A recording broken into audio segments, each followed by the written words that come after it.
The morning sun beat down on Ash Fork, Arizona territory, in the summer of 1882, and Delilah Foster stood in the dusty street wearing a wedding dress that belonged to someone else's dreams.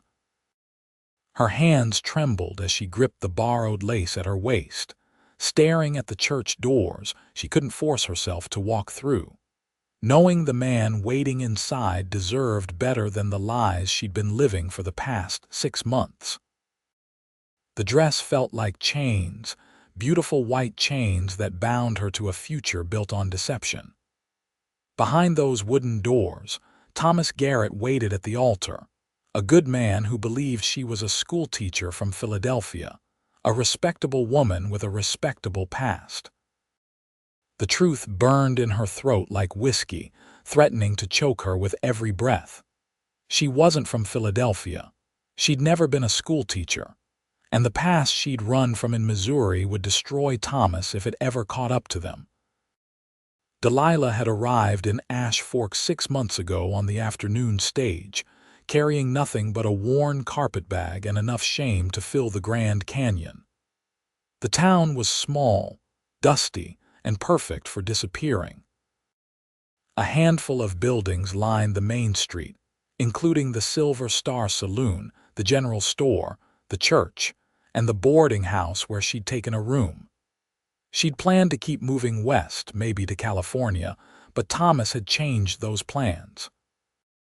He'd introduced himself the very first day, tipping his hat outside the general store, his kind eyes crinkling at the corners when he smiled. He ran the town's only bank, a modest establishment that served the ranchers and merchants of the area. Thomas was steady, reliable, everything Delilah had never known. When he'd started courting her, she told herself she could become the woman he thought she was. She could bury Delilah Foster, former saloon girl and worse, and transform into someone worthy of a man like Thomas Garrett. But standing here now, she knew she couldn't go through with it. The sound of boots on wood made her turn. A cowboy stood on the church steps, tall and lean in dark trousers and a dusty shirt, his hat tilted back to reveal a face weathered by sun and wind. She didn't recognize him, which was unusual in a town as small as Ash Fork. His eyes were in startling shade of blue, and they looked at her with an intensity that made her breath catch. "You look like a woman contemplating a jailbreak," he said, his voice low and rough, with a trace of humor that didn't quite mask the concern beneath. Delilah laughed, a broken sound that was almost a sob. "Is it that obvious? Only to someone who stood where you're standing." He descended the steps slowly, moving with the easy grace of a man comfortable in his own skin. "Name's Caleb Foster. I'm the bride's cousin, supposedly, though I'm guessing you don't remember inviting me." The shared surname hit her like a slap. Foster wasn't exactly uncommon, but the coincidence felt like fate pointing a finger. "Delilah Foster," she said. "And you're right, I don't remember inviting you because I didn't. I don't have any family." "I know." Caleb stopped a few feet away, close enough that she could see the faint scar running along his jawline. "I'm not really your cousin. I'm a friend of Thomas Garrett. We rode together years ago before he settled here. He sent word about the wedding and I came to stand up for him." "Then you should go back inside and tell him I'm sorry." Delilah turned away, unable to bear the weight of those blue eyes. "Tell him I'm not who he thinks I am. Tell him he deserves better." "Why don't you tell him yourself?" "Because I'm a coward." The words tasted bitter. "I've spent 6 months lying to him about everything. My past, my family, who I am. He thinks I'm respectable." "And you're not." Delilah spun back to face him, anger flaring hot and defensive. "I worked in a saloon in Missouri, not just serving drinks either. I did what I had to do to survive after my parents died. I stole money from a man who'd paid for my time, a dangerous man, because he'd hurt one of the other girls and I knew he'd do worse. I ran with that money and I've been running ever since. That's who I am. That's what Thomas doesn't know. Caleb's expression didn't change. No shock, no disgust, just that same steady regard. We've all done things we're not proud of. Not things like that. You don't know what I've done. He moved closer, and Delilah caught the scent of leather and sage. You don't know that I spent 3 years in Yuma prison for a crime I did commit, or that I killed 2 men before I was 20 years old. You don't know that I've made so many mistakes I've lost count. The confession hung between them, raw and honest. Delilah stared at him, this stranger who just handed her his darkest secrets like an offering. "Why are you telling me this?" she whispered. "Because you look like you think you're the only one carrying weight." Caleb's voice gentled. "And because Thomas Garrett is a good man who deserves an honest woman, but forcing yourself to marry him when you're clearly not ready isn't honest either. It's just a different kind of lie." Delilah's eyes burned with tears. "What am I supposed to do? I told him I'd marry him. The whole town is in there waiting. I can't just walk away." "Why not?" "Because I have nowhere else to go. Because I'm tired of running. Because for 6 months I've felt safe here and I don't want to give that up." "Then don't marry Thomas, but stay in Ash Fork anyway." Caleb pulled off his hat, running a hand through dark hair. "Tell him the truth. Give him the choice. If he still wants to marry you knowing everything, then you'll know it's real. And if he doesn't, well, this town's big enough for you to make a fresh start without him." The simplicity of it was almost laughable. Tell the truth. She'd been running from the truth for so long she'd forgotten it was an option. "He'll hate me," she said. "Maybe. Or maybe he'll surprise you." Caleb settled his hat back on his head. "But either way, you won't be building a marriage on lies." Inside the church, someone started playing the piano. The wedding march, sweet and pure, drifting through the closed doors. It was time. Delilah looked down at the white dress, at the bouquet of wildflowers someone had pressed into her hands that morning, and made her decision. She walked up the church steps, past Caleb, and pushed open the doors. The church was full. It seemed like every person in Ash Fork had turned out for the wedding. They sat in neat rows, heads turning as she appeared in the doorway. At the front, Thomas stood beside the reverend, his face lighting up when he saw her. Delilah walked down the aisle slowly, her heart hammering against her ribs. The faces around her blurred. All she could see was Thomas, kind and good and completely unaware that she was about to shatter his world. She reached the altar and stopped. Thomas reached for her hand, but she pulled back. "I can't do this," she said, her voice carrying in the sudden silence. "I'm sorry, Thomas. I've made mistakes. I've lied to you about who I am, where I come from, everything. You deserve to know the truth before you marry me." The color drained from Thomas's face. "Delilah, what are you talking about?" Behind her, she heard whispers starting, scandalous and excited. She ignored them, focusing only on Thomas. "I'm not from Philadelphia. I never was a school teacher. I worked in a saloon in Missouri, and I ran away after stealing from a customer. I came here to hide, and I let you believe I was someone I'm not because I was too afraid to tell you the truth." Thomas stared at her, his hand dropping to his side. The silence stretched, painful and absolute. Delilah watched emotions flicker across his face. Shock, hurt, confusion, anger. "You've been lying to me for 6 months." His voice was quiet, dangerous in its calmness. "Yes, about everything, about my past, not about my feelings for you. Those were real." Thomas stepped back, shaking his head. "I don't even know who you are. I know, I'm sorry." Delilah set the bouquet on the altar rail, her hand steadier now that the truth was out. "I should have told you sooner. I should have told you before I accepted your proposal. I was wrong." The reverend cleared his throat. "Perhaps we should discuss this privately." "No." Thomas's voice was hard.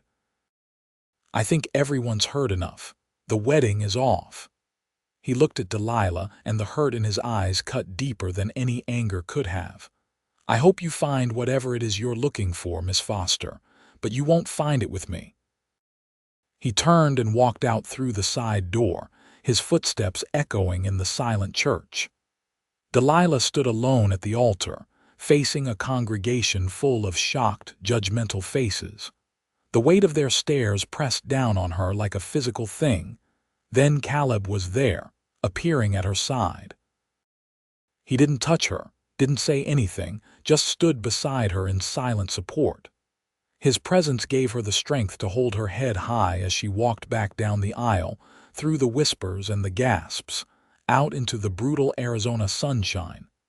Outside, she finally let herself breathe. The air tasted like dust and freedom. "You did the right thing," Caleb said quietly. "Then why does it feel so terrible?" "Because the right thing usually does at first." He gestured toward the street. "Come on, let's get you out of that dress." Delilah looked down at the white lace, suddenly desperate to be free of it. "I'm staying at the boarding house, Mrs. Patterson's place." They walked through town together, and Delilah felt every eye watching them through windows and doorways. The story would be all over Ash Fork within the hour. Delilah Foster, the fallen woman who'd almost tricked Thomas Garrett into marrying her.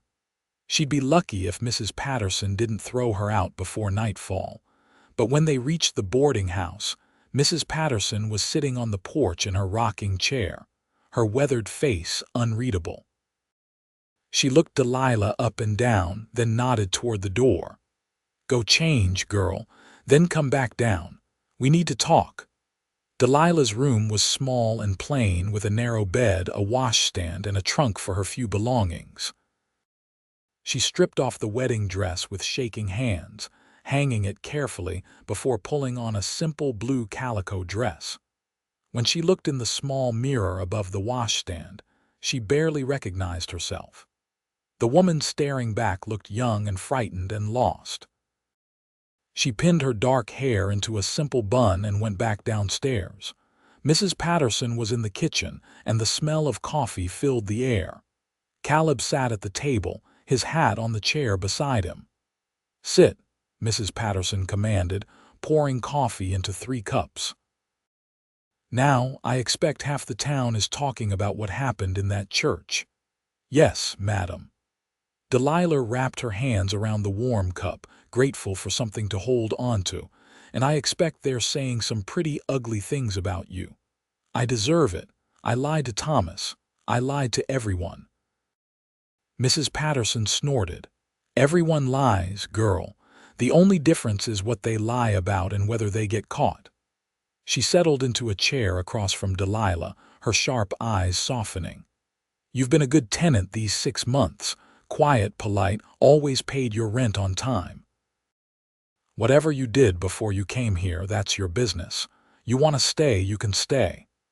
The relief was so intense Delilah felt dizzy. "Thank you." "Don't thank me yet. You'll have to find work, and that won't be easy now. Thomas had been supporting you, hadn't he?" Delilah nodded, shame heating her cheeks. "He insisted. He said it wasn't proper for his intended to work." "Well, you're not his intended anymore, so you'll need to support yourself." Mrs. Patterson sipped her coffee thoughtfully. "I could use help around here. Cooking, cleaning, tending to the other boarders. It won't pay much, but it'll cover your room and give you a bit extra. I'll take it." Delilah didn't hesitate. "Thank you, Mrs. Patterson. You don't know what this means." "I know what it's like to be a woman alone in a hard world," the older woman said. "We help each other when we can." She turned her attention to Caleb. "And you, young man, I have a room available if you're staying in town." Caleb glanced at Delilah. "I hadn't planned on it. I was just passing through to see Thomas." "But you'll stay now," Mrs. Patterson said. It wasn't a question. After a moment, Caleb nodded. "I'll stay for a bit." Delilah wanted to ask why, wanted to know what had changed his mind, but she kept quiet. She had no claim on this stranger, no right to his reasons. He'd already done more for her than she had any right to expect. The next few days were harder than Delilah had anticipated. The people of Ash Fork weren't forgiving. Women crossed the street to avoid her. Men stared with open curiosity or thinly veiled contempt. The general store owner served her, but his wife made sure to stand nearby, watching to ensure Delilah didn't steal anything. She threw herself into work at the boarding house, scrubbing floors until her hands were raw, cooking meals for the handful of boarders who came through. Mrs. Patterson was demanding but fair, and the physical labor helped quiet the thoughts that circled endlessly in Delilah's mind. Caleb stayed. He took the small room at the end of the hall and spent his days doing odd jobs around town. He fixed Mrs. Patterson's sagging porch steps, mended fences for the livery owner, helped the blacksmith shoe horses. He worked hard and said little, but Delilah found herself watching for him, listening for the sound of his boots on the stairs. A week after the failed wedding, Thomas came to the boarding house. Delilah was in the kitchen kneading bread dough when Mrs. Patterson called her to the parlor. She wiped the flour from her hands and went, her heart in her throat. Thomas stood by the window, looking older than she remembered. He turned when she entered, and for a long moment they just looked at each other. "I came to return your things," he said finally, gesturing to a small box on the table. "The books I'd bought you, the shawl, the hair combs." "Thomas, I'm so sorry." He held up a hand. "I didn't come for apologies. I came because I needed to understand. Why did you lie? If you needed help, if you were in trouble, I would have helped you regardless." Delilah sank into a chair, the weight of the past week crushing down on her. "I was ashamed. I thought if you knew the truth, you'd see me the way I saw myself, as something dirty, something used and worthless. I never would have thought that.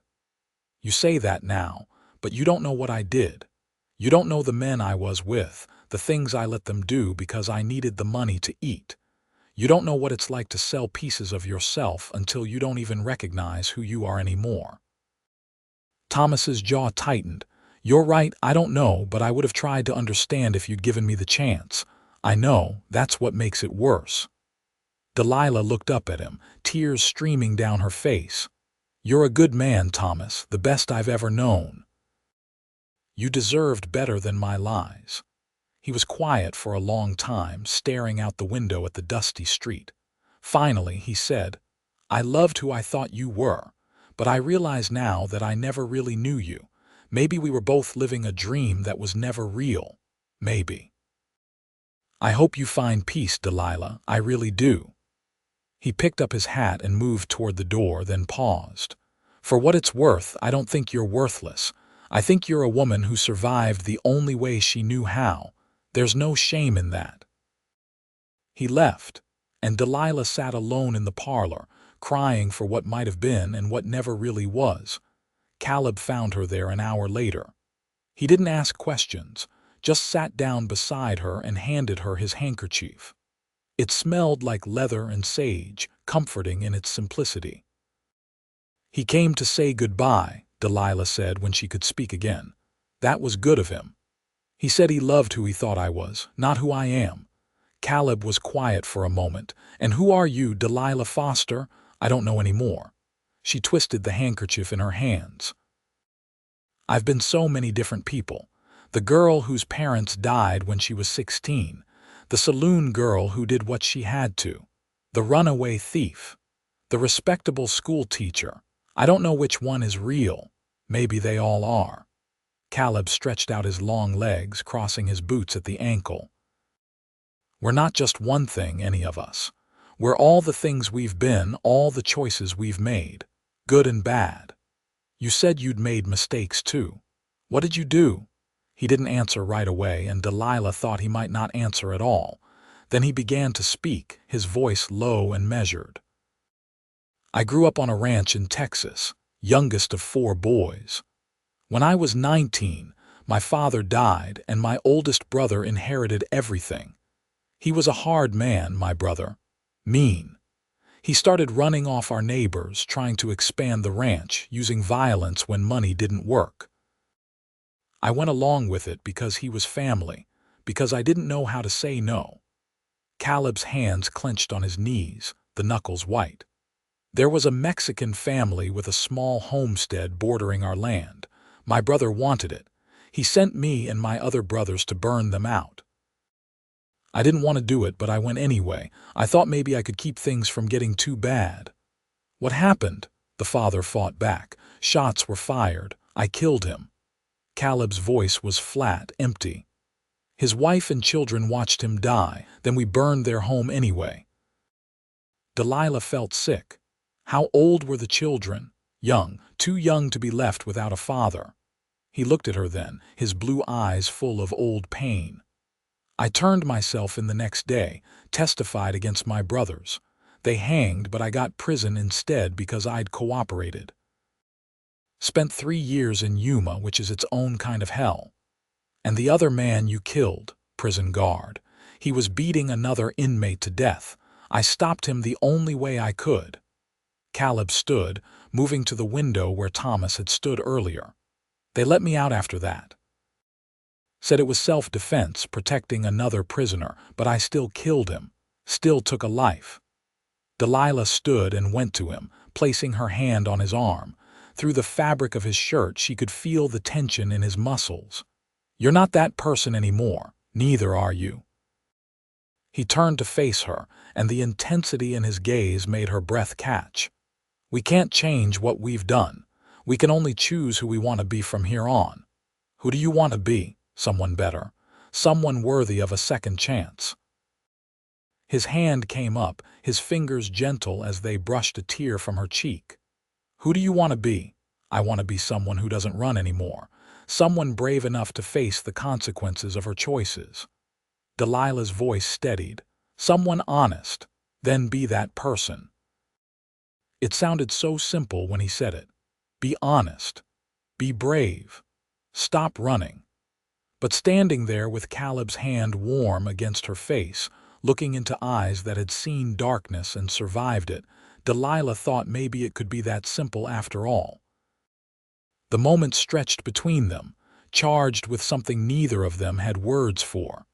Then Mrs. Patterson's voice rang out from the kitchen, breaking the spell. Delilah, that bread's not going to bake itself. Delilah stepped back, suddenly aware of how close they'd been standing. I should go. Yeah, Caleb's hand dropped to his side. I should get back to work anyway. But neither of them moved, caught in the gravity of what had just passed between them. Finally, Caleb cleared his throat and headed for the door. At the threshold, he paused. Delilah.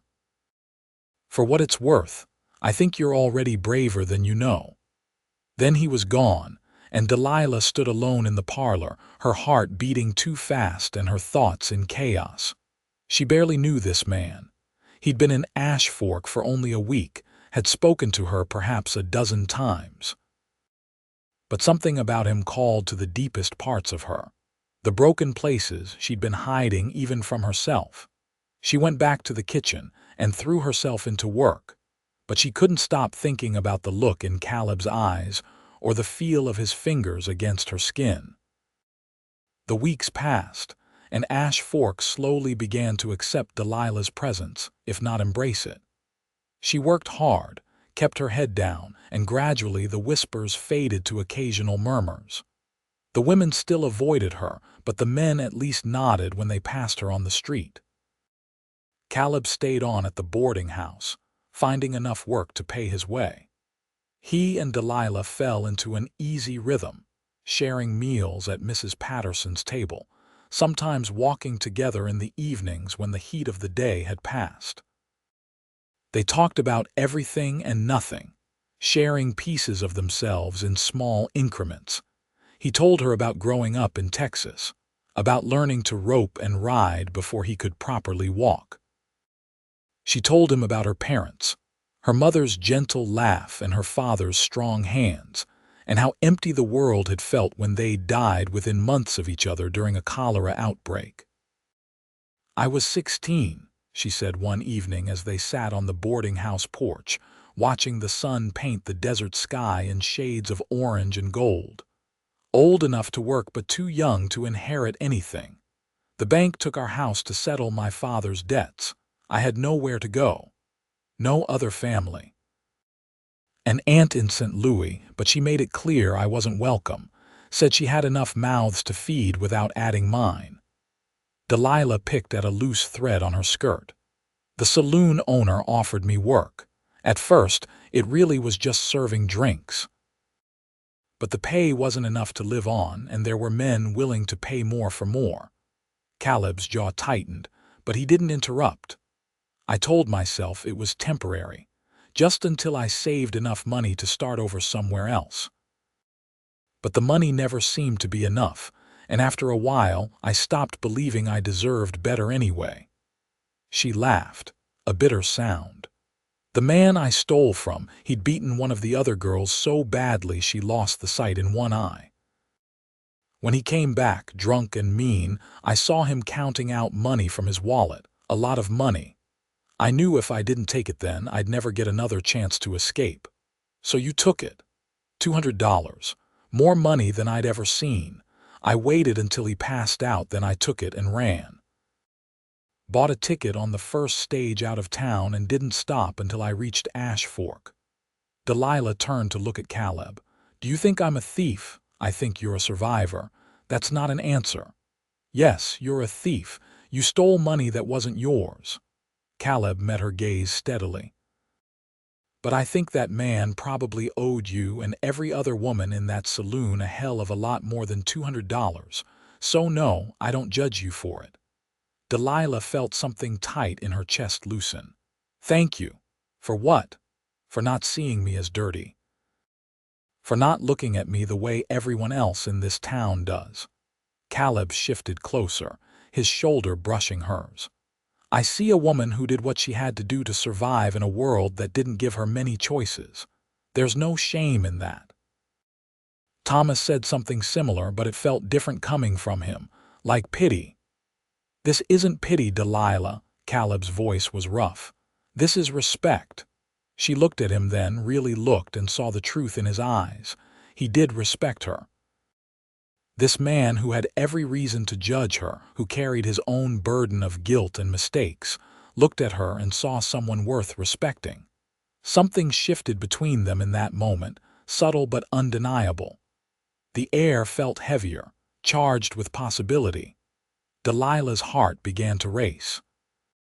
Caleb, she began, but he shook his head. Don't, not yet. He stood abruptly, his hands clenched at his sides. You just ended things with Thomas. You're vulnerable, uncertain. I won't take advantage of that. You're not taking advantage of anything. I'm telling you how I feel. And how do you feel? He turned to face her, his expression fierce. Are you sure it's real? Or are you just grateful to have someone who doesn't judge you? Are you confusing respect with something more because you're lonely? The questions hit like slaps, forcing Delilah to examine her own heart. Was she developing real feelings for Caleb, or was she simply drawn to his acceptance? She thought about the way her heart lifted when she heard his footsteps, the way she found herself watching for him throughout the day. She thought about the dreams she'd been having, dreams where his hands touched her gently and his lips spoke words of love. I don't know, she admitted finally. Maybe you're right. Maybe I'm confused. Caleb's expression softened. Give yourself time. Figure out who you are without Thomas, without anyone. Then we'll talk about this again. He left her on the porch, and Delilah sat alone as darkness fell over Ash Fork. She knew he was right. She needed time to find herself, to become someone whole before she could give herself to anyone else. But knowing that didn't make the loneliness any easier to bear. The next morning, Delilah woke to the sound of shouting in the street. She rushed to the window and saw a group of men on horseback riding hard into town. Even from a distance, she could see they were armed and angry. Mrs. Patterson was already up, standing on the porch with a rifle in her hands. Get inside, girl. Lock the door. What's happening? Trouble by the look of it. Now get inside. Delilah obeyed, but she watched through the window as the riders pulled up in front of the saloon. There were 6 of them, dusty and hard-eyed. The leader dismounted, a big man with a scarred face and cold eyes that swept the street like a hawk looking for prey. Her blood turned to ice. She knew that face, knew those eyes. It was him, the man she'd stolen from in Missouri. Somehow he'd found her. She stumbled back from the window, her mind racing. How had he tracked her? She'd been so careful, had covered her trail. But it didn't matter now. He was here and he would kill her if he found her. Caleb appeared at her door, his face grim. "You know those men?" "The leader. His name is Jack Donovan. He's the one I stole from." Delilah's voice shook. "He's a dangerous man, Caleb. He kills people who cross him." "How dangerous?" "He runs guns and whiskey to the Indian reservations. The girls at the saloon said he'd killed at least a dozen men, maybe more." She gripped Caleb's arm. "You have to leave. If he finds out you've been helping me, he'll kill you too." "I'm not leaving." Caleb's voice was steady. "But we need to figure out what he knows. Stay here. Don't let anyone see you." He left before she could argue. Delilah paced the small room, her heart hammering.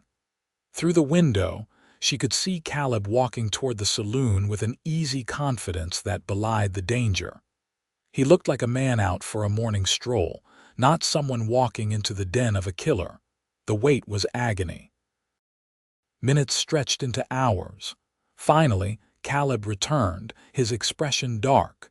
"He's looking for a woman matching your description, says she stole from him, and he's offering a reward for information." Caleb closed the door behind him. $50 to anyone who can tell him where to find Delilah Foster. $50 is a fortune out here. Someone will talk. Probably. Caleb moved to the window, watching the street. "But it might buy us some time. Folks around here have seen what you're made of these past weeks. They might not like you much, but they're not the type to sell a woman out to a man like Donovan. You don't know that." "No, but I'm betting on it." He turned to face her.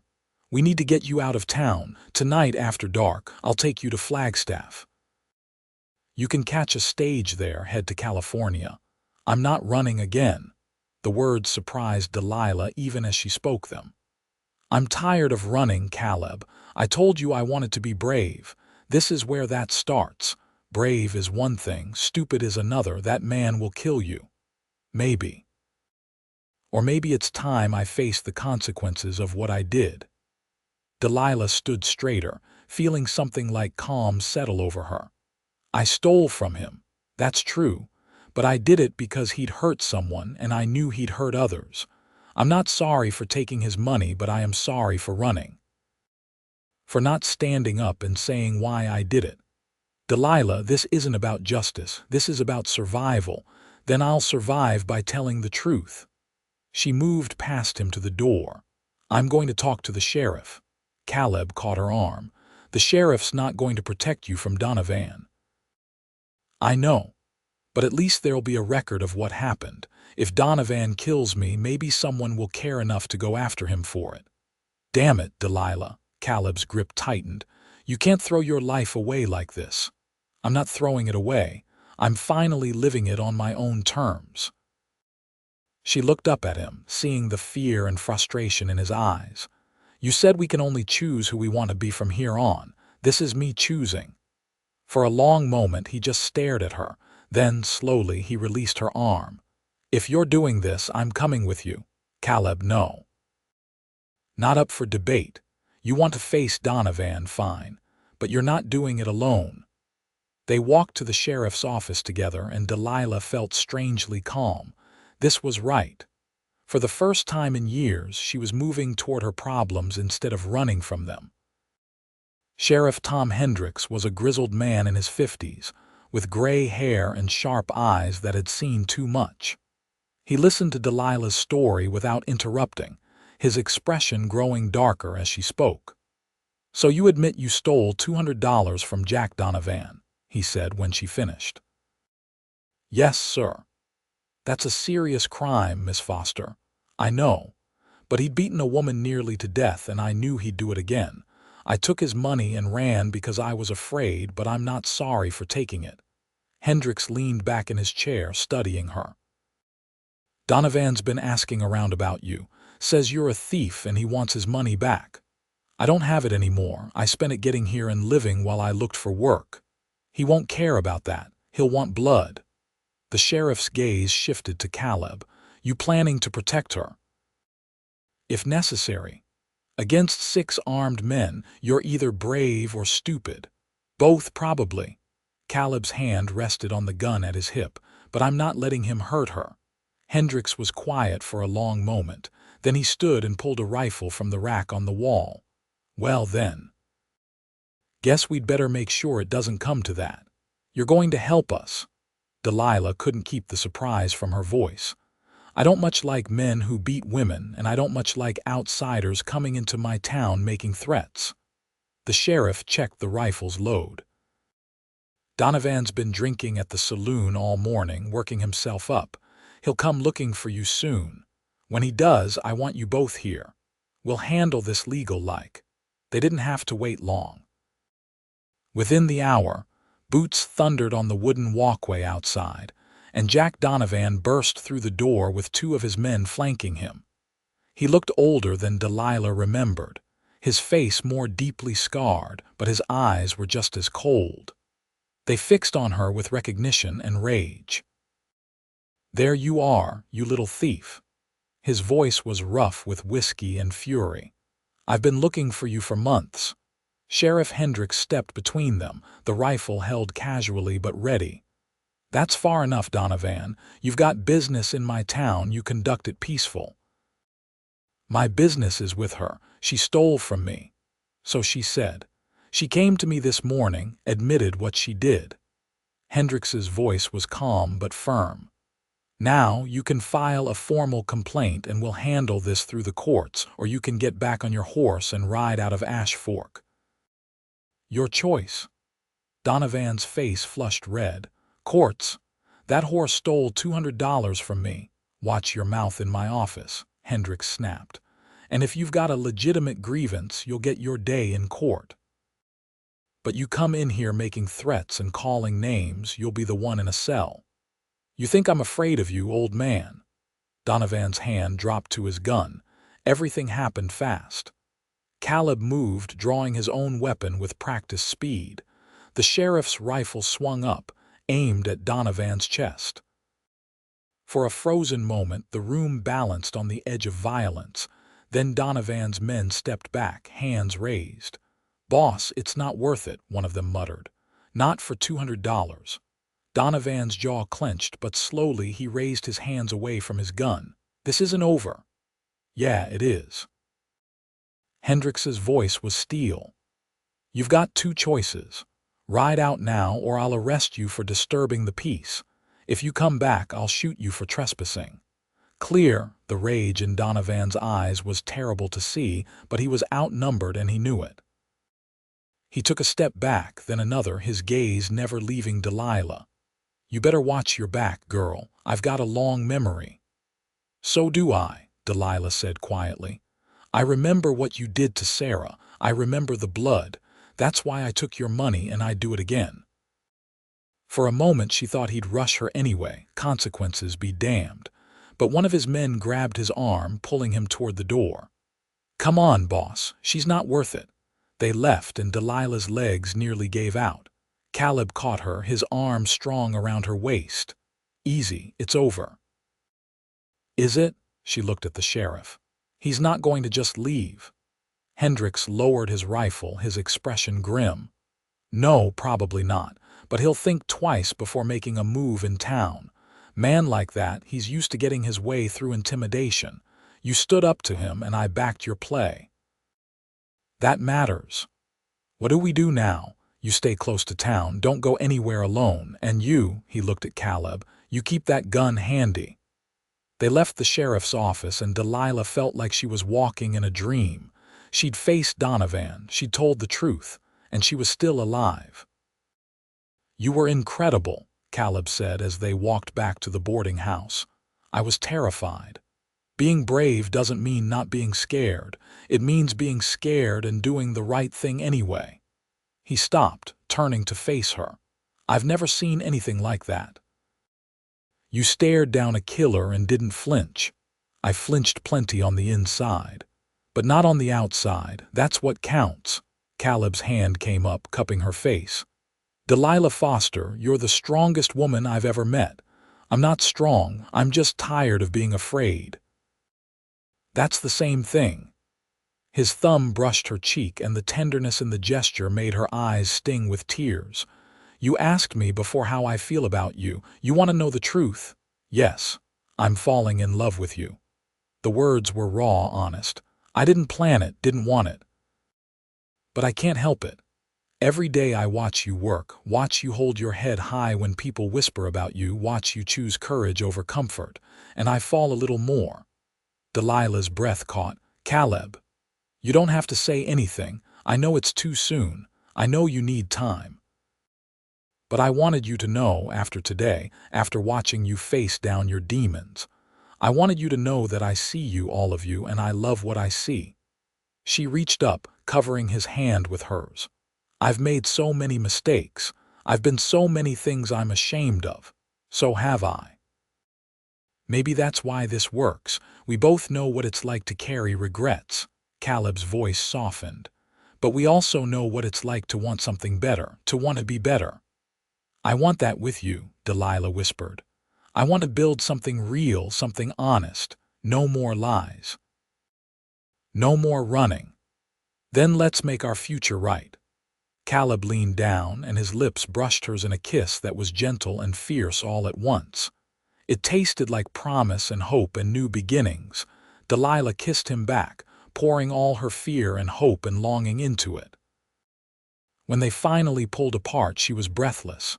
What happens now? She asked. Now we live, we work, we build a life together one day at a time. Caleb kept his hand on her face, his thumb tracing her cheekbone. And we deal with whatever comes together. It sounded so simple. So impossibly, wonderfully simple. Over the next few weeks, Delilah and Caleb grew closer. They were careful, mindful of the gossip already swirling around Delilah, but they stopped hiding their affection. They walked together in the evenings, sat together at meals, and slowly, the people of Ash Fork began to accept them as a couple. Donovan hadn't been seen since the confrontation in the sheriff's office, but Delilah knew better than to think he'd given up. She was careful, never going anywhere alone, always aware of her surroundings. Caleb found work as a ranch hand at the Double B Ranch, a sprawling operation owned by a weathered cattleman named Ben Butler. The work was hard but honest, and Caleb threw himself into it with the same intensity he brought to everything. Delilah continued working for Mrs. Patterson, and together they began to save money, talking quietly about their future. One evening, as they sat on the porch watching the sunset, Caleb said, I've been thinking about buying some land. Nothing fancy, just a small spread where we could run a few cattle, maybe some horses. Delilah's heart skipped. If you'll have me. He turned to look at her, his blue eyes serious. I know we haven't known each other long, but I can't imagine my future without you in it. Marry me, Delilah. It wasn't a question, and it wasn't a demand. It was simply a statement of intent, an offering of his heart. I've made mistakes, Delilah said softly. You know what I've done, what I was. And I've told you what I've done. We've both made mistakes. Caleb took her hand, his fingers lacing through hers. But that's in the past. What matters is what we do from here on. Let's make our future right together. Delilah thought about Thomas, about the wedding she'd run from, about all the times she'd tried to be someone she wasn't. With Caleb, she didn't have to pretend. He knew all her secrets, all her shame, and loved her anyway. Yes, she said. Yes, I'll marry you. Caleb's face split into a grin, and he pulled her close, kissing her with a joy that made her laugh. When? Soon, as soon as we can arrange it. Tomorrow. He was half joking, but there was hope in his eyes. "Give me a week. I want to do this right." Delilah touched his face, memorizing the planes and angles. "I want to marry you in a dress I choose, in front of people who know the truth about us. No lies this time." "No lies," Caleb agreed. They told Mrs. Patterson that evening, and the older woman surprised them both by tearing up. "It's about time," she said, pulling Delilah into a fierce hug. "I've been watching you two moon over each other for weeks." "We haven't been mooning," Delilah protested, laughing. "You absolutely have. It's been nauseating and wonderful in equal measure." Mrs. Patterson released her and turned to Caleb. "You treat her right, you hear me? She's been through enough." "I will, I promise." The week passed in a blur of preparations. Delilah made herself a simple dress of pale yellow calico, nothing fancy but pretty in its simplicity. Mrs. Patterson baked a cake. The sheriff agreed to stand as witness, along with Ben Butler from the Double B. The day before the wedding, Delilah was in the general store buying ribbon when she overheard two women talking. "I still can't believe he's marrying her," one of them said. "After what she did to poor Thomas. And after what she admitted to being. A saloon girl. Can you imagine?" Delilah's face burned, but she kept her head high as she paid for her ribbon. She was walking out when the first woman called after her. "Miss Foster, wait." Delilah turned, bracing herself for more judgment. But the woman, Martha Green, looked uncomfortable rather than hostile. "I just wanted to say, well, my husband reminded me that none of us are perfect. And you did the right thing, calling off that wedding when you realized you couldn't go through with the lie." Martha twisted her hands together. "I know I haven't been kind to you, but I wanted you to know, I hope you'll be happy. You and Mr. Foster." It was a small thing, a tiny olive branch, but it meant the world. "Thank you, Mrs. Green. That means more than you know."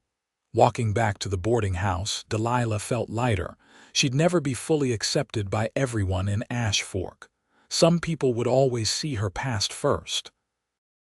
But she was beginning to realize that their opinions didn't define her. She could define herself. The morning of the wedding dawned clear and bright.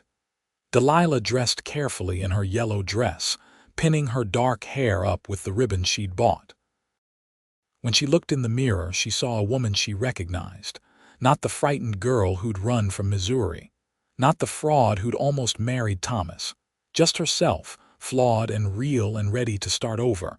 Mrs. Patterson knocked on her door. "You ready, girl?" "Yes, I think I really am." They walked to the church together, and this time, Delilah felt no fear. A small group waited inside. Sheriff Hendricks and his wife. Ben Butler and a few hands from the Double B. Martha Green and her husband. Thomas wasn't there, but Delilah hadn't expected him to be. He'd left town 2 weeks ago, taking a position at a bank in Tucson. She hoped he'd find happiness. Caleb stood at the front of the church, and when he saw her, his face lit up with such pure joy that Delilah felt tears sting her eyes. This was right. This was real. The ceremony was simple. The Reverend, the same one who'd been prepared to marry her to Thomas, spoke about second chances and redemption. When it came time for vows, Caleb took her hands. "I've made mistakes," he said, his voice carrying in the small church. "I've done things I'm not proud of. But standing here with you, I know that God gives us chances to start over. You're my chance, Delilah. My chance to be the man I want to be. I promise to love you, protect you, and build a life with you that's honest and true." Delilah's voice shook as she spoke her own vows. "I've made mistakes too. I've lied and run and been too afraid to face the truth. But you showed me that the truth, no matter how hard, is better than the prettiest lie. I promise to be honest with you always, to stand by you, and to make our future right. Then by the power vested in me, I pronounce you husband and wife." The Reverend smiled. "You may kiss your bride." Caleb did, sweetly and thoroughly, and the small congregation applauded. Delilah laughed against his lips, happiness bubbling up inside her like champagne. They had a small celebration at the boarding house, with Mrs. Patterson's cake and coffee. Ben Butler pulled Caleb aside at one point, and when he came back, he was grinning. "Ben's selling me 20 acres of his land, at a price I can afford. Says every married man needs a place to build a home." 20 acres. Delilah's eyes widened. "Caleb, that's wonderful. It's a start. It'll take time to build it into something, but we'll do it together." They spent their wedding night in Caleb's room at the boarding house. And for the first time in her life, Delilah understood what it meant to make love. Not the mechanical transactions she'd performed in the Missouri saloon, not even the tentative affection she'd shared with Thomas during their courtship. This was something entirely different. This was two people joining together in complete trust and honesty, holding nothing back. Afterward, lying in Caleb's arms, Delilah felt a peace she'd never known. "Are you happy?" Caleb asked, his fingers tracing lazy patterns on her shoulder. "More than I ever thought possible." She tilted her head to look at him. "Are you so happy I'm almost afraid? Like if I acknowledge it, it might disappear." "It won't disappear. We won't let it." Delilah pressed a kiss to his chest, right over his heart. "We've both fought too hard to get here." They spent the next few months building their life together. Caleb worked on their land during the day, clearing brush and planning where to build their house. Delilah continued working for Mrs. Patterson, saving every penny. In the evenings, they'd ride out to their property and sit together, watching the sun set over land that was truly theirs. The house started as a simple cabin, just one room with a fireplace and a loft, but it was home. They moved in during the fall, and Delilah cried as she unpacked their few possessions, overwhelmed by the reality of having a place that belonged to her. Winter came, cold and harsh even in Arizona. They spent long evenings by the fire, Caleb carving wood while Delilah sewed. They talked about everything, their dreams, their fears, the children they hoped to have someday. "I want a whole houseful," Caleb said one night. 4 or 5 at least. That's a lot of children." Delilah looked up from her mending, amused. "I like the idea of a big family, lots of noise and laughter and chaos." He set down his carving, his expression growing serious. "I want to give them the childhood I didn't have, one where they feel safe and loved." "We'll give them that," Delilah promised. "Together." Spring brought new challenges. A late freeze killed several of their young cattle, a financial blow they could ill afford. Caleb took on extra work to make up the loss, sometimes being gone for days helping with roundup at neighboring ranches. Delilah hated being alone, but she used the time to plant a garden and make improvements to the cabin. She was in the garden one afternoon when she saw riders approaching. Her heart jumped into her throat, fear flooding through her. But as they got closer, she recognized Ben Butler's distinctive gray horse. He wasn't alone, though. 3 other men rode with him, and one of them made her blood run cold. Jack Donovan. Delilah ran for the cabin, grabbing the rifle Caleb had taught her to shoot. She positioned herself in the doorway as the riders approached, the gun steady in her hands. Ben held up his hands as he dismounted. "Easy, Mrs. Foster. We're not here to cause trouble." "Then why is he here?" She didn't take her eyes off Donovan. To her surprise, the man looked different. Older, diminished somehow. He climbed slowly off his horse, moving like someone in pain. "I came to apologize," Donovan said, his voice rough, "and to return your money." Delilah's finger tightened on the trigger. "Is this some kind of trick?" "No trick." Ben stepped between them, his expression grave. "Donovan here got himself shot up in a gunfight in New Mexico, came mighty close to dying, says it made him think about things, about the life he's been living." "I've done terrible things," Donovan said. He pulled a leather pouch from his coat and held it out. "There's $200 in there, what you took from me plus interest. I want you to have it back." "Why?" Delilah didn't lower the rifle. "Because you were right. About Sarah, about everything." Donovan's scarred face twisted. "I hurt people. A lot of people. I can't take any of that back, but I can try to make what amends I can, starting with you." Delilah wanted to believe him, wanted to think that people could change, that redemption was possible even for men like Donovan. But she also remembered the cold rage in his eyes when he'd come looking for her in Ash Fork. "How do I know you're not lying? That this isn't some ploy to get close enough to hurt me?" "You don't," Donovan said simply. "You'll have to take it on faith." "But I'm asking you to give me the chance to make this right." Ben spoke up. "For what it's worth, I believe him. He came to me asking for help finding you, told me the whole story. I wouldn't have brought him here if I thought he meant you harm." Slowly, Delilah lowered the rifle. "Keep your money." "I don't want it, please. It's eating at me, knowing I drove you to stealing because of how I acted." Donovan took a step forward, then stopped when Delilah tensed. "I know I scared you. I know I hurt people you cared about. Let me do this one decent thing." After a long moment, Delilah reached out and took the pouch. It was heavy with coins. "If this is some kind of game, you'll regret it." "It's not. I swear it." Donovan backed toward his horse. "I'm leaving the territory, heading to California to try to start over. I wanted to clear my conscience first." He mounted up and the men prepared to leave. At the last moment, Donovan turned back. "That girl, Sarah. I heard she recovered, lost the eye, but she's alive. Working in a dress shop in St. Louis now, doing well for herself." Then they were gone, riding back toward Ash Fork in a cloud of dust. Delilah stood holding the pouch, her mind reeling. When Caleb came home that evening, she told him everything. He listened quietly, his expression troubled. "You believe him? That he's changed?" she asked. "I don't know. People can change, but men like Donovan," Caleb shook his head. "I hope he has, for his sake and everyone else's, but I'm glad he's leaving the territory either way." "What should we do with the money?" "That's up to you. It's yours." Delilah thought about it for a long time. Finally, she said, "I want to use some of it to help other women, women in situations like I was in who need a way out but don't have the resources." "That's a fine idea." Caleb pulled her close. "You're a good person, Delilah Foster. I'm trying to be."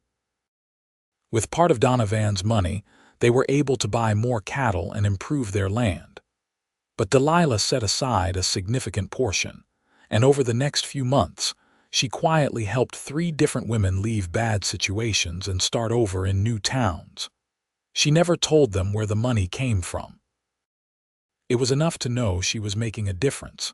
Summer arrived, hot and dry. The garden flourished despite the heat, and their small herd of cattle grew. Delilah began to feel truly settled, like she'd finally found her place in the world. Then one morning, she woke up feeling ill. At first, she thought it was something she'd eaten, but when the nausea continued day after day, she realized the truth. She was pregnant. The knowledge filled her with joy and terror in equal measure. She'd always wanted children, but the thought of bringing a baby into the world was daunting. What if she wasn't a good mother? What if her past somehow tainted her child's future? When she told Caleb, he lifted her off her feet, spinning her around until she was dizzy and laughing. "A baby," he kept saying, wonder in his voice.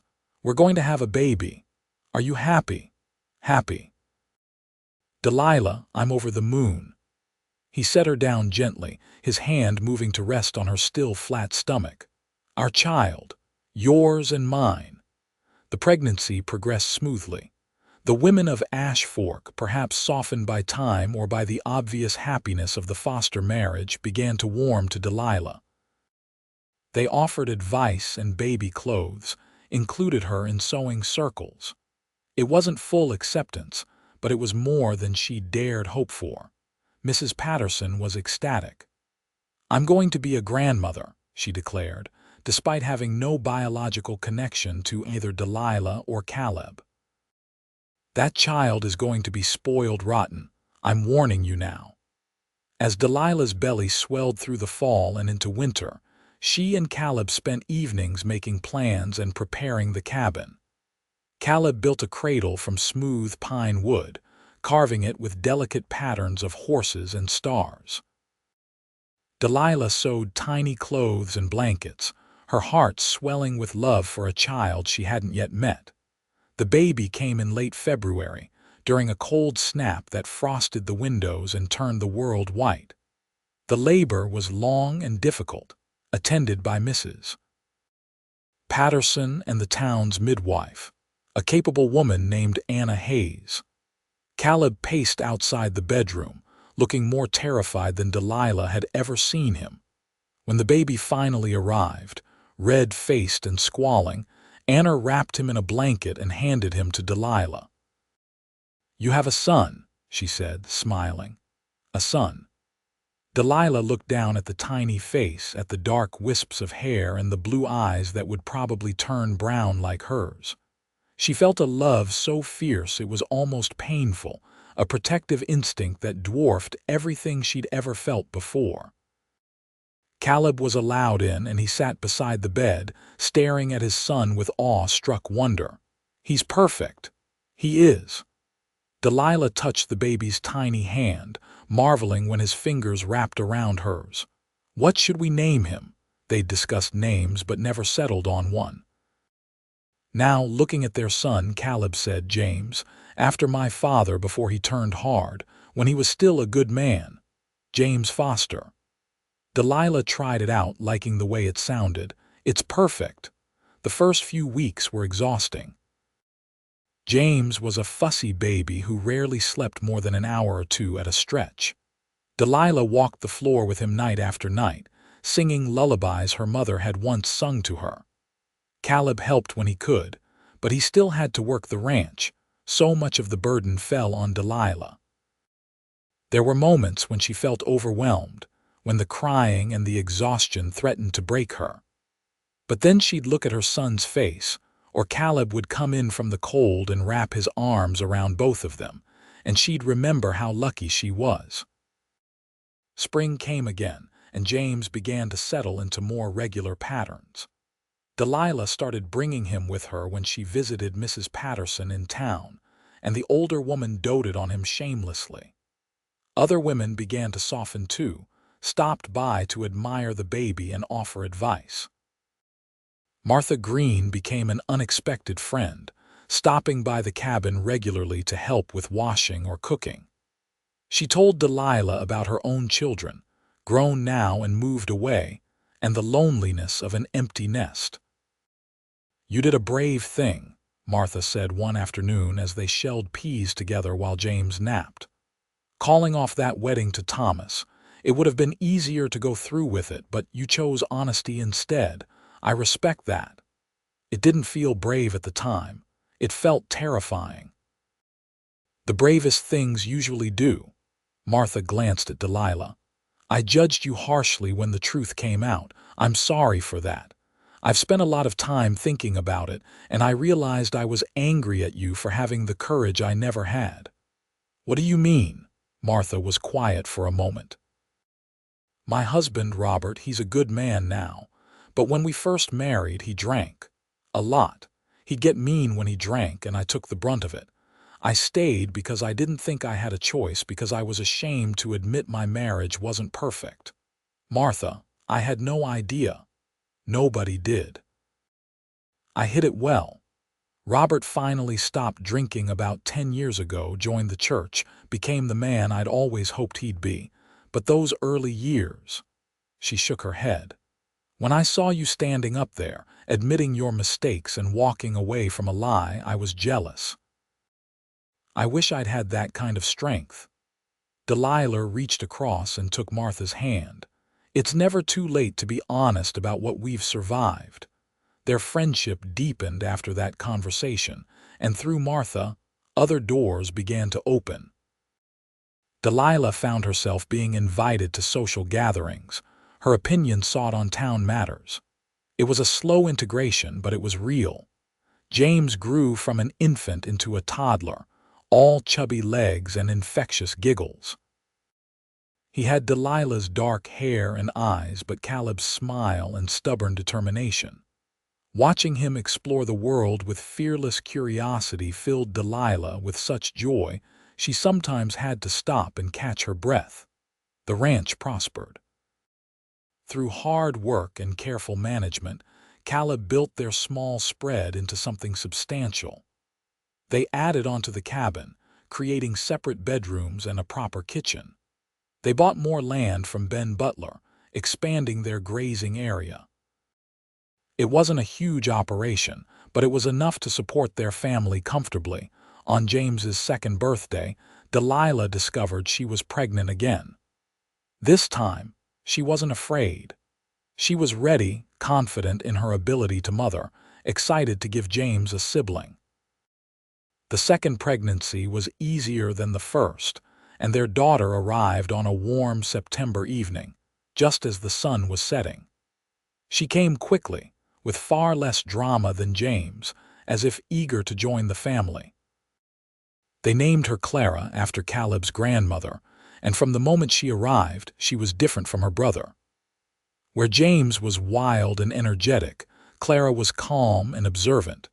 She watched everything with wide eyes, taking in the world with quiet intensity. Watching Caleb with their children, Delilah sometimes had to remind herself that this was real. This life, this love, this family they'd built together. It seemed impossible that she'd once been that frightened girl in a Missouri saloon, or the woman standing outside a church unable to face her own lies. "What are you thinking about?" Caleb asked one evening. They were sitting on the porch while the children slept inside, watching stars emerge in the darkening sky. "How far we've come, both of us." Delilah leaned against his shoulder. "Do you ever think about who we were before?" "Sometimes, but mostly I think about who we are now, who we're becoming." Caleb's arm came around her. "We've built something good here, Delilah, something real." "We have." She tilted her head to look at him. "Do you have any regrets?" "Just one. I regret all the time I wasted before I found you." He kissed her forehead. "But I wouldn't change anything else. Even the mistakes, even the hard times, they brought us here." "I've made so many mistakes," Delilah said softly. "So have I." Caleb's voice was equally quiet. "But let's make our future right." It was an echo of the vows they'd spoken years ago, and it still held the same power. They'd both come from darkness, both carried scars and regrets. But they'd chosen each other, chosen honesty and courage over comfort and lies. And in doing so, they'd created something beautiful. The years continued to pass. James grew into a serious boy who loved the ranch and the cattle, who followed his father everywhere and hung on his every word. Clara was quieter but just as determined, with a gift for gentling even the most skittish horses. They added a third child, another son they named Samuel, who was pure joy and mischief from the day he was born. Their ranch became known throughout the territory for quality cattle and fair dealing. Caleb's reputation as an honest man spread, and people came from miles around to do business with him. Delilah became known too, not for her past but for her kindness and the quiet help she gave to women in need. The money from Donovan was long since spent on helping others, but Delilah continued the work, setting aside a portion of their profits each year for women who needed a fresh start. She never advertised what she did, but word spread anyway, and women began to seek her out. Some were running from abusive husbands. Others were widows with no means of support. A few were former saloon girls like Delilah had been, looking for a way to escape that life. Delilah helped them all, giving them money for train tickets, letters of introduction to people in other towns, sometimes just a safe place to stay for a few nights while they figured out their next move. "You're making a real difference," Caleb told her one night after she'd helped a young widow and her children get settled in Flagstaff. "These women, they'll remember your kindness for the rest of their lives." "I just give them what I wished someone had given me, a chance." Delilah smiled. "Besides, it feels good to turn something terrible into something positive. Donovan's money has probably helped 20 women by now. That feels like justice." On their 10th anniversary, Caleb surprised her with a trip to San Francisco. Mrs. Patterson agreed to watch the children, and they took the train west, staying in a real hotel and eating in fancy restaurants. It was the first time Delilah had ever traveled for pleasure rather than escape, and she reveled in every moment. "I never imagined I'd have a life like this," she told Caleb as they walked along the waterfront, watching ships come and go. "A husband I love, children, a home. It seemed impossible." "Nothing's impossible. We proved that." Caleb pulled her close. "You know what I think about sometimes? That day you stood outside the church, ready to run again. What if I hadn't gone out there? What if I hadn't convinced you to tell the truth? I think about that too. We almost never happened. But we did happen, and I thank God for it every single day." He turned her to face him, his hands on her shoulders. "You're the best thing that ever happened to me, Delilah Foster. You and our children." They returned to Ash Fork renewed and refreshed, ready to dive back into the daily rhythms of ranch life. The children had missed them terribly, according to Mrs. Patterson, though she claimed not to have minded their company at all. More years passed. James turned 15, then 16, growing tall and strong like his father. He started courting Sarah Butler, Ben's granddaughter, a sweet girl with a practical mind and a kind heart. Delilah watched them together and saw echoes of her own early days with Caleb, that careful dance of two people learning to trust each other. Clara turned 13, all knees and elbows and fierce intelligence. She announced that she wanted to be a veterinarian, which shocked the town but didn't surprise Delilah at all. Her daughter had always had a gift with animals. Samuel was 10, still young enough to be silly but old enough to have real responsibilities around the ranch. He took them seriously, working hard to prove himself to his father and older brother. One afternoon, a stranger rode up to the ranch. Delilah was in the garden when she saw him, and something about the way he sat his horse made her nervous. She called for Caleb, who came out of the barn wiping grease from his hands. The stranger dismounted, an older man with white hair and weary eyes. "I'm looking for Caleb Foster." "That's me." Caleb's voice was cautious. "My name's Henry Peterson. I'm an attorney from Texas. I've been trying to find you for months." He pulled papers from his saddlebag. "Your brother died, William Foster. He left you his estate." Delilah saw Caleb go pale. "William's dead, past 6 months ago." Hart gave out. "Before he died, he changed his will, left everything to you." Peterson handed over the papers. "It's a substantial property. 30,000 acres, good water, quality stock, worth a considerable fortune." Caleb stared at the papers like they might bite him. "Why would he leave it to me? He hated me. I testified against him." "According to his letter, that's exactly why." Peterson pulled out another document. "He said you were the only one with the courage to do the right thing, even when it cost you everything. He wanted you to have the ranch because he knew you'd run it honestly." After Peterson left, Caleb sat on the porch steps, the papers in his hand, looking lost. Delilah sat beside him, waiting. "I thought I'd never go back to Texas," he finally said. "I swore after prison that I'd never set foot there again." "You don't have to go back. You could sell the property, sign it over to someone else. 30,000 acres, that's more land than I ever dreamed of owning." Caleb looked at her. "What do you think I should do?" Delilah took his hand. "I think you should do whatever feels right. If you want to sell it and stay here, we stay. If you want to go back and reclaim that part of your past, we'll go together. You'd leave Ash Fork. After everything we've built here, we didn't build a life in Ash Fork. We built a life together. Wherever you are, that's home for me. They talked long into the night, weighing options and possibilities. In the end, Caleb decided to go to Texas and see the property before making any decisions. The whole family made the journey, traveling by train across the territory and into the Lone Star State. The ranch was everything Peterson had described and more.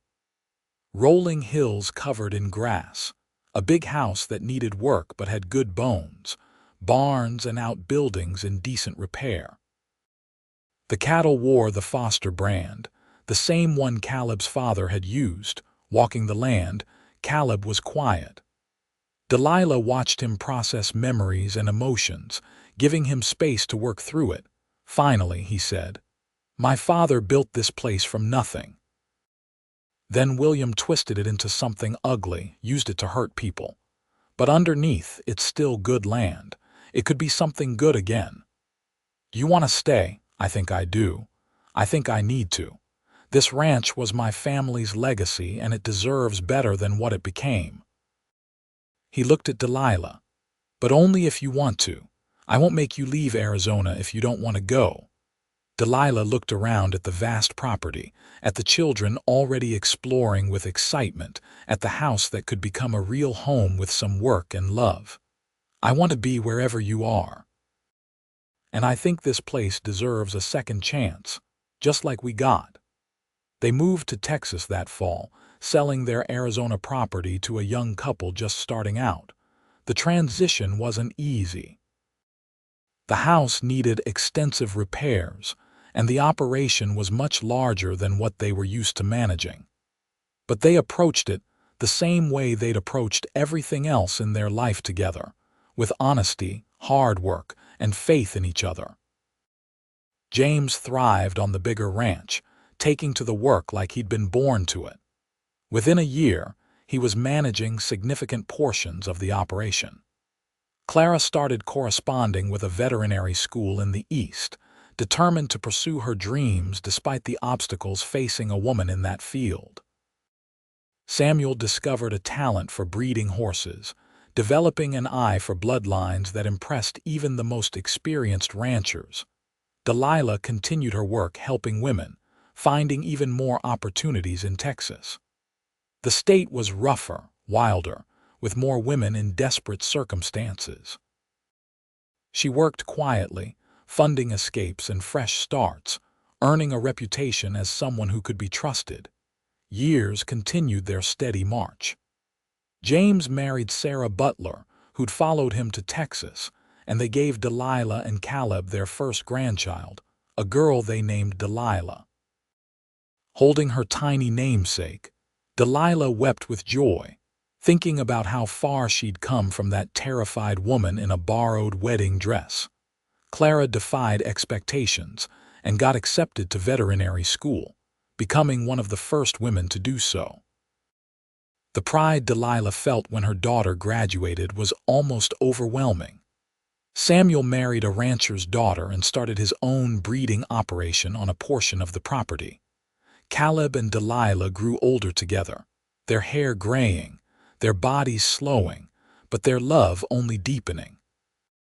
They'd spent over 30 years together, building a life that neither could have imagined in those early days. One evening, sitting on the porch of the big house watching the sunset paint the Texas sky, Delilah said, "Do you remember what you told me the day we met?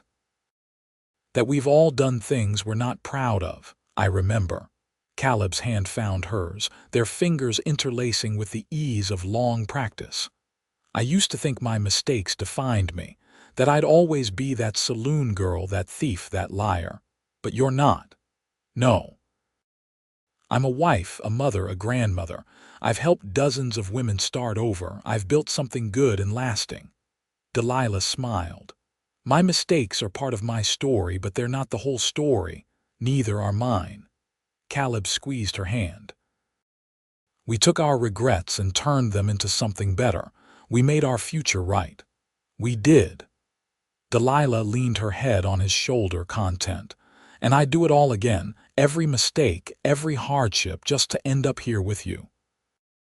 They sat in comfortable silence as the stars began to emerge, two people who'd found each other against all odds and built something beautiful from broken pieces. Behind them, the house was full of family, children and grandchildren, the product of their love and determination.